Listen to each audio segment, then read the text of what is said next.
Hello everyone. So start करते हैं हम ट्रेनिंग का इस पूरे सीरीज का lecture 20 and we will discuss what is VPC. Right. VPC stand for virtual private cloud.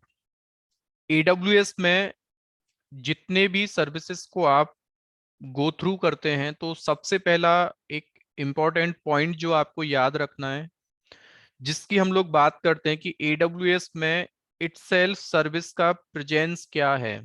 Presence का मतलब है कि जब भी मैं AWS की रिसोर्सेस को, उस सर्विस को क्रिएट करना चाहता हूं अपने एप्लीकेशंस के लिए, अपने वर्चुअल इंफ्रा के लिए, तो सर्विस आपका रीजनल होगा या ग्लोबल होगा। तो मैंने आपको लास्ट के लेक्चर्स में भी ये चीज बताया था कि AWS में किसी भी सर्विस पे आप काम करते हैं, AWS generally providing more than 400 plus services in their cloud. और सर्विस को या तो वो लोग बोलते हैं कि सर्विस पे जब भी आप काम करोगे you need to choose the region first. Region के बाद सर्विस का प्रोविजनिंग वे क्या होगा, who will manage the service. Right. Manage का मतलब है किसी भी सर्विस का बैकएंड जो होगा वो कौन कंट्रोल में रखता है, और सर्विस का इटसेल्फ प्रेजेंस AWS में क्या है।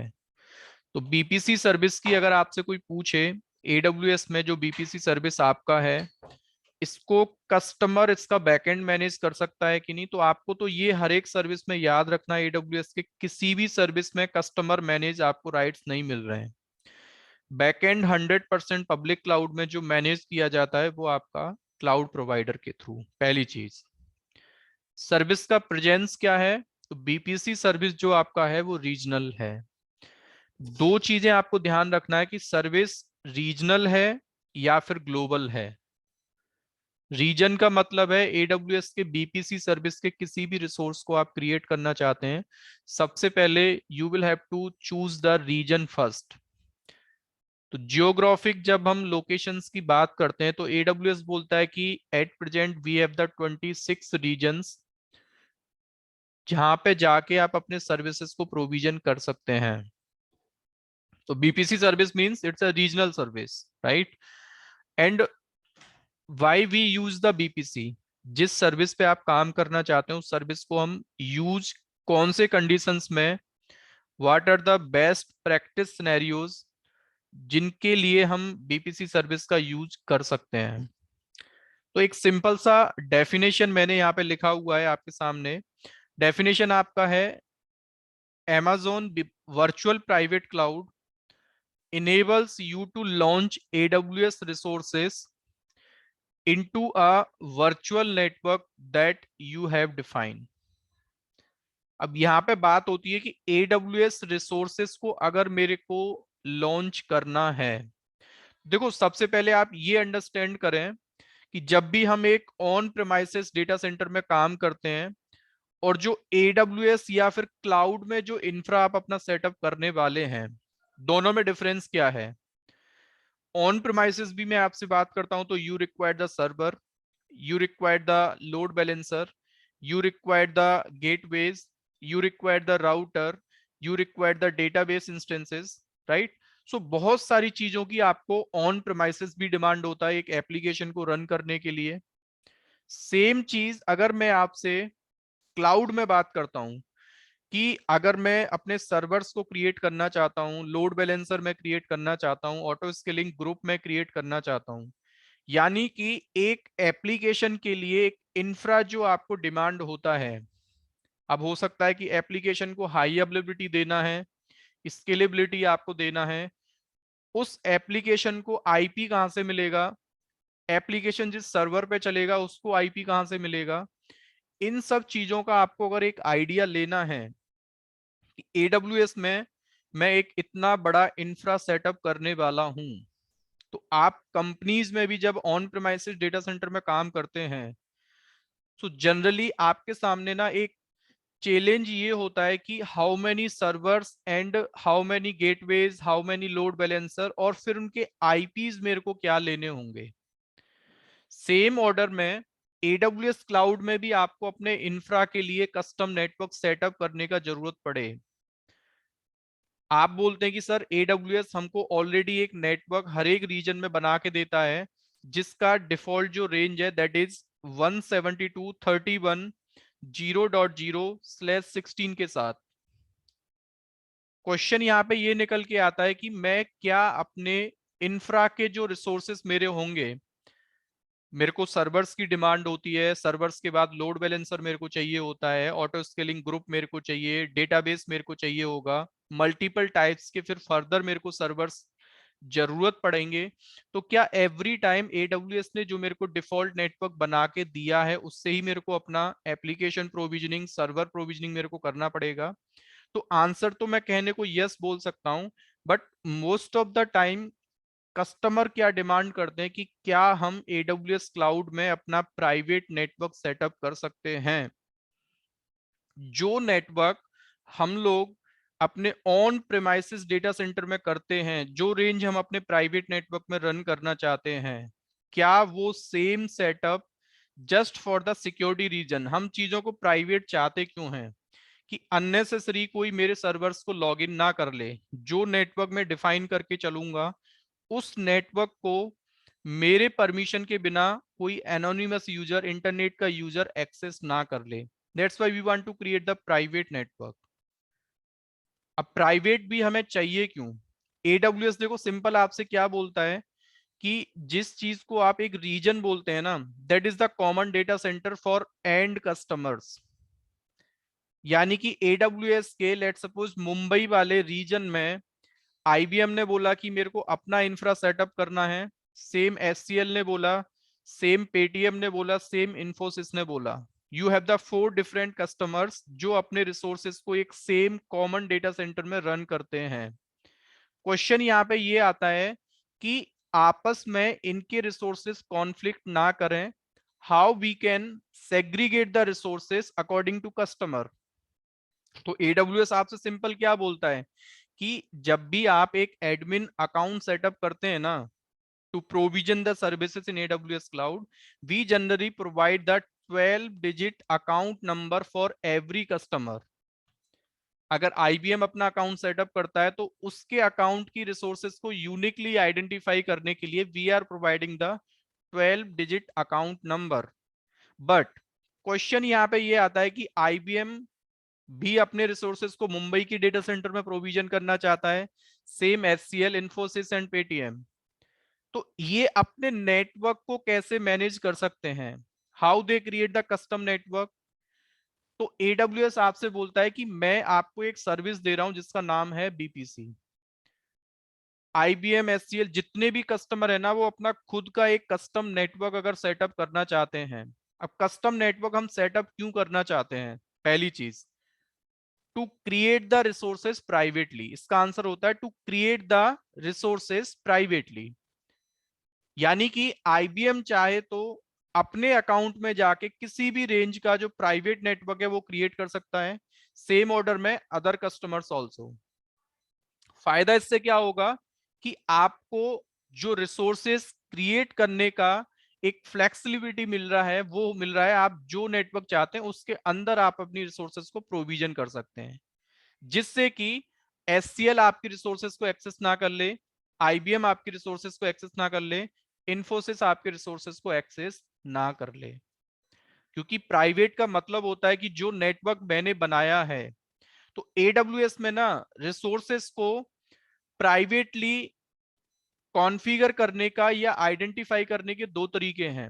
AWS बोलता है कि बाय डिफॉल्ट आप अपने अकाउंट में जितनी रिसोर्सेज प्रोविजन करते हैं, all resources R tag with your account number, जो अकाउंट ID नंबर मैंने आपको दिया है। दूसरा क्वेश्चन कस्टमर के माइंड में आता है कि यार मैं जब अपने एप्लीकेशन को प्रोविजन करूंगा तो how many IPs, how many types of server I want to place inside my virtual infra. तो वो आइडिया अगर मेरे को लेना है और उस चीज के लिए कौन सा सर्विस रेस्पॉन्सिबल है, तो आप अगर ऐसा कुछ सोचते हैं कि सर आपने EC2 टॉपिक पढ़ाया था, उसमें एक डेमो दिया था कि आप इंस्टेंसेस प्रोविजन कर सकते हैं by using the EC2 service.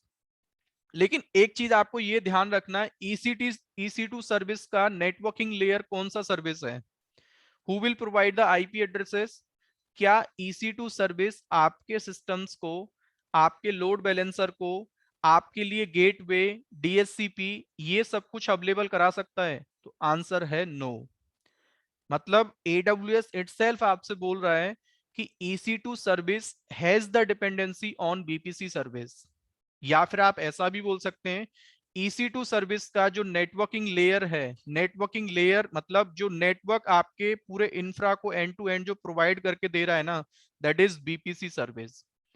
That's why इसके फुल फॉर्म पे अगर आप ध्यान देते हैं, BPC stand for virtual private cloud. Why we are saying it's a virtual, और that will be equal to private cloud. कहने का मतलब है AWS एक पब्लिक क्लाउड है, और उस पब्लिक क्लाउड प्रोवाइडर के डेटा सेंटर में आप अपनी रिसोर्सेस को एक प्राइवेट नेटवर्क के अंदर अगर आप क्रिएट करते हैं, तो सर्विस जो रेस्पॉन्सिबल है और उस प्राइवेट नेटवर्क में इंफ्रा के जितने भी रिसोर्सेज होंगे ना, all are virtual.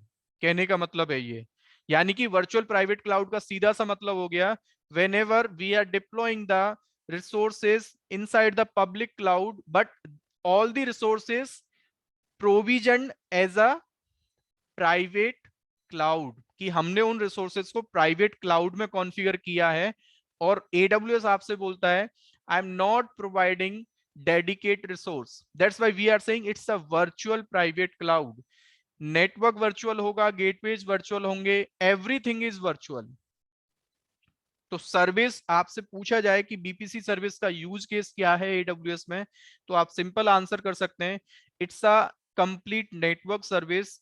With in the network anything you required the firewall, gateways, internal gateways, external gateways, overall application communication, IPs for the instances, IPs for the load balancer, everything will managed by the BPC service। मैंने यहाँ पे एक example आपको दे रखा है कि एक customer अगर अपने इंफ्रा को मुंबई के डेटा सेंटर में लगाना चाहता है, तो कस्टमर खुद में बोलता है कि I have the multiple types of servers, I may have the some web servers, application servers, DB servers, dev testing servers. तो इनका जो कम्युनिकेशन होगा, यानी कि अगर मैं AWS के डेटा सेंटर में रीच करना चाहता हूं फ्रॉम समथिंग रिमोट लोकेशन से, लेट सपोज आप किसी रिमोट लोकेशन पर काम करते हैं and you are connected to this internet, and internet से how you are able to connect with AWS server. ये पूरा फ्लो आपको समझना, कितने तरीके से इन सर्वर्स को मैं कम्युनिकेट कर सकता हूं। जब इन सर्वर्स की with in the AWS communication की बात होती है, या ये सर्वर्स बाहर से अगर मेरे को इंटरनेट के थ्रू एक्सेस करने पड़े, तो मैं कैसे इन सर्वर्स को एक्सेस कर सकता हूं। So everything will manage by the itself BPC service.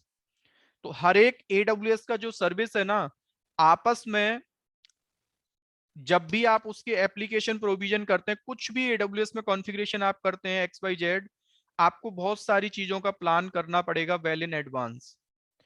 EC2 service can not work independently. EC2 service कहता है आपको स्टोरेज चाहिए तो टॉक टू द EBS, आपको नेटवर्क चाहिए talk to the BPC, load balancer चाहिए talk to the ELB। So we have the n number of resources, या एक सर्विस को फुली लाइव करने के लिए AWS में मल्टीपल सर्विसेज का आपको इंटीग्रेशन आपस में करना पड़ेगा। Now what are the basic components. जब भी आप AWS में एक कस्टम नेटवर्क बनाते हैं, तो कौन से बेसिक कंपोनेंट्स के बारे में आपको नॉलेज होना चाहिए। तो यहाँ पे एक ब्लॉक मैंने आपके लिए बना रखा है। एक कस्टम नेटवर्क में ये 4 कंपोनेंट्स आपके होने चाहिए। BPC को ही आप चाहे तो नेटवर्क बोल सकते हैं, या नेटवर्क को ही आप एक BPC बोल सकते हैं। BPC के बाद you have to calculate your IP address pool, how many IPs, how many types of servers, how many VLANs, आप ऐसा भी समझ लें इस चीज को टेक्निकली। एंड जब इन सबनेट्स का कम्युनिकेशन आपस में मेरे को कराना पड़ेगा, how my EC2 instances can connect internally and externally, that will define by the routing table. तो राउटर एज अ सर्विस जो AWS में आपको मिल रहा है ना, दैट इज राउटिंग टेबल। ये चीज आपको ध्यान रखना है। And what is the use case of IGW? तो IGW आपसे most of the time interview में पूछा जाता है कि IGW होता क्या है। तो आपको एक चीज ध्यान रखना है, AWS में रखे किसी भी EC2 इंस्टेंस को जब आप ओवर द इंटरनेट कनेक्ट करते हैं ना, या आपके कंप्लीट BPC में जो ये बॉक्स मैंने बना रखा है, ये जनरली नोटिफाई कर रहा है एक BPC को। BPC के अंदर you have the 4 different subnets. अब इस सबनेट में अगर आप अपने सर्वर्स को स्पिन करते हैं इंटरनेट से, अगर इन सर्वर्स को आपने लॉगिन करना है, तो AWS आपसे बोलता है कि मैंने एक IGW नाम का वर्चुअल गेटवे आपको दे रखा है, जो कि आपके AWS क्लाउड में प्राइवेटली या BPC के अंदर रखे सर्वर्स को लॉगिन कराने के लिए होता है, ट्रैफिक को ले जाने के लिए होता है। जब तक IGW आप नहीं लेते हैं अपने इस BPC के अंदर, तब तक आप इंटरनेट से इन सर्वर से कम्युनिकेशन स्टेब्लिश नहीं कर सकते हैं। तो IGW to receive the traffic from the internet and forward the traffic privately to the servers, and reverse order में server will send the traffic to IGW again and IGW will forward the traffic to the internet। तो याद आपको रखना है, जब भी आप एक कस्टम नेटवर्क सेटअप करते हैं, you should have the 4 different resources. You should have the network, subnets, routing table and IGW। Without IGW you will not be able to connect any server जो आपने लॉन्च किया है AWS cloud में। Additional components की मैं अगर आपसे बात करता हूं, what are the additional components with in BPC? So you have the multiple other sub resources, जैसे कि नेट गेटवे या फिर नेट इंस्टेंस, सिक्योरिटी ग्रुप। तो AWS में 2 तरीके के फायरवॉल आपको मिल रहे हैं, security group with in the BPC, security group and NACL stand for network access control list. फिर आपका है 2 डिफरेंट BPCs को या 2 डिफरेंट नेटवर्क को आपस में बात कराने के लिए। Within the BPC, servers can communicate cross subnet as well without taking any additional service from the AWS. But make sure whenever you want to just communicate between 2 different or multiple BPCs by using the private IP, then we have the service name, resource name, BPC peering connection। BPC peering connection का ही advance एक आपको communication, internal communication के लिए AWS gateway दे रहा है, that is transit gateway. तो upcoming lectures में मैं आपसे बात करूंगा ये सारे रिसोर्सेज आपके एग्जैक्टली होते क्या हैं। जितने भी सबनेट्स आप एक नेटवर्क में कैलकुलेट करते हैं, तो इंटरव्यू में एक बहुत कॉमन सा क्वेश्चन आपसे पूछा जाता है कि बाय डिफॉल्ट जेनेरिक नेटवर्क में जो फॉर्मूला हमारे सामने होता है ना, एक वैलिड आईपीज निकालने का सबनेट में, that is 2 raised to the power h-2। मैंने अपने सबनेटिंग के लेक्चर्स में आपको बता रखा है। लेकिन AWS इस चीज को क्या बोलता है, किसी भी सबनेट के 5 आईपीज आप AWS क्लाउड में अपने सिस्टम्स के लिए आप यूज नहीं कर सकते, अपने पर्सनल यूज केस के लिए आप यूज नहीं कर सकते। कौन कौन से आईपीज? किसी भी सबनेट का पहला आईपी और लास्ट आईपी तो आपको पता है रिजर्व होता है नेटवर्क और ब्रॉडकास्ट के लिए, लेकिन यहां पे स्टार्टिंग के फिर 3 आईपीज आपके गेटवे के लिए रिजर्व होगा, फिर अगला आईपी DNS के लिए और DHCP के लिए, और एक आईपी AWS अपने लिए रिजर्व करके चलता है just to identify your subnet. एक एग्जांपल मैं आपको दे सकता हूं, अगर आप एक एड्रेस को लेट सपोज आप कैलकुलेट करते हैं 0.0/26 पर, तो इसके सबनेट में जो आपका ये वाला जो आईपी है ना, this is reserve for the 0.0, यानी कि दिस इज नेटवर्क आईडी, और इसका जो नेक्स्ट आईपी होगा ना 0.1, दैट इज योर गेटवे। 0.2 जो होगा DNS और DHCP के लिए रिजर्व है।